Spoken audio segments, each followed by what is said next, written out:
വയനാട്ടിൽ വീണ്ടും കാട്ടാന ആക്രമണം. കാട്ടാനയുടെ ആക്രമണത്തിൽ നൂൽപ്പുഴ സ്വദേശി മാനു കൊല്ലപ്പെട്ടു. ഇന്നലെ രാത്രിയാണ് മാനുവിനെ കാട്ടാന ആക്രമിച്ചത്. മാനുവിന്റെ മൃതദേഹം പോസ്റ്റ്മോർട്ടത്തിനായി ബത്തേരിയിലേക്ക് കൊണ്ടുപോയി. ജോലി കഴിഞ്ഞ് കടയിൽ നിന്നും സാധനങ്ങൾ വാങ്ങി വീട്ടിലേക്ക് മടങ്ങി വരുന്നതിനിടെയാണ് മാനുവിനെ കാട്ടാന ആക്രമിച്ചത്. ഇന്നലെയായിരുന്നു സംഭവം. മാനുവിനെ കാണാതായതിനെ തുടർന്ന് നടത്തിയ പരിശോധനയിൽ ഇന്ന് രാവിലെ നാട്ടുകാർ മൃതദേഹം കണ്ടെത്തുകയായിരുന്നു.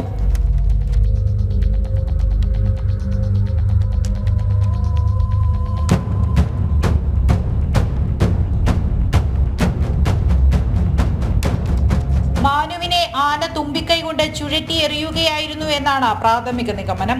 സംഭവവുമായി ബന്ധപ്പെട്ട വലിയ പ്രതിഷേധമാണ് സ്ഥലത്ത് നടന്നത്. കളക്ടർ എത്താതെ മൃതദേഹം കൊണ്ടുപോകാൻ കഴിയില്ലെന്നായിരുന്നു നാട്ടുകാരുടെ പ്രതികരണം.